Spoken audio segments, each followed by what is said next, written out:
I will revise again these properties. So first property is what? First property is if all values are constant, then their arithmetic mean is the same constant.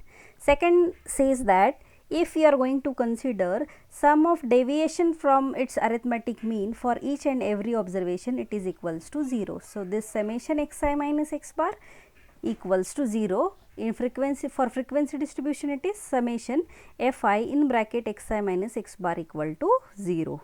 Okay. What the third is? That change of origin and scale property. So if you define y equals to a plus bx, then y bar equals to a plus bx bar. And the last one is combined mean. So x bar equals to, we are generally denoting it by xc bar equals to n1 x1 bar plus n2 x2 bar upon n1 plus n2. Okay. So these are 4 properties. Based on these 4 properties, there are problems. Now the first problem is, for what combined mean? The mean salary of a group of 40 female workers is 5,200 per month, and that of a group of 60 male workers is 6,800 per month. What is the combined mean salary? Now they have given us 2 groups. One group is of what? Female workers, and another group is of what? Male workers. So these 2 groups are there. Also they have mentioned in group 1 there are 40 female, and in group 2 there are 60 male.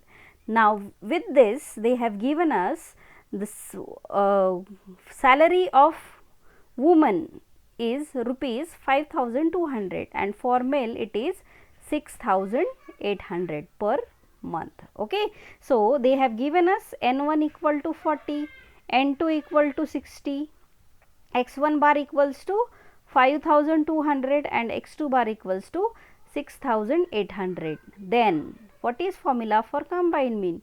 Combined mean equals to n1 x1 bar plus n2 x2 bar upon n1 plus n2. So 40 into 5,200 plus 60 into 6,800 divided by 40 plus 60. So finally I'll get my answer as 6,160.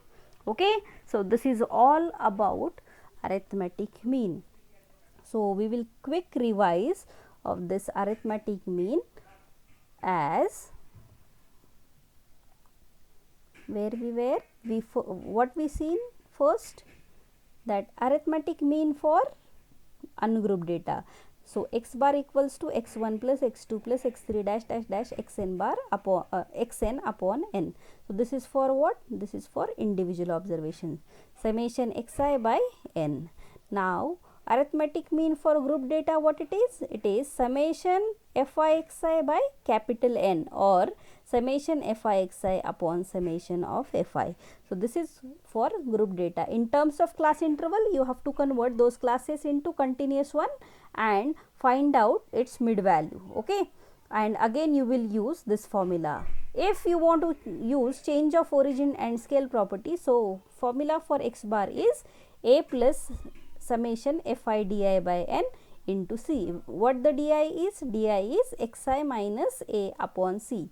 What the c is? C is class length, and a is assumed mean that we considered, right? So here are different problems that we solved by using this different frequency distributions, right? Then we have seen different properties of our arithmetic mean. Now how many properties are there? There are 4 properties. What the 4 properties are?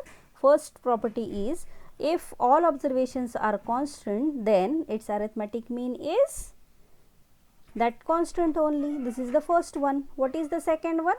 Second one is, if you are considering summation xi minus x bar. So for each and every observation, arithmetic mean summation of that xi from its mean equal to 0. This is the second one.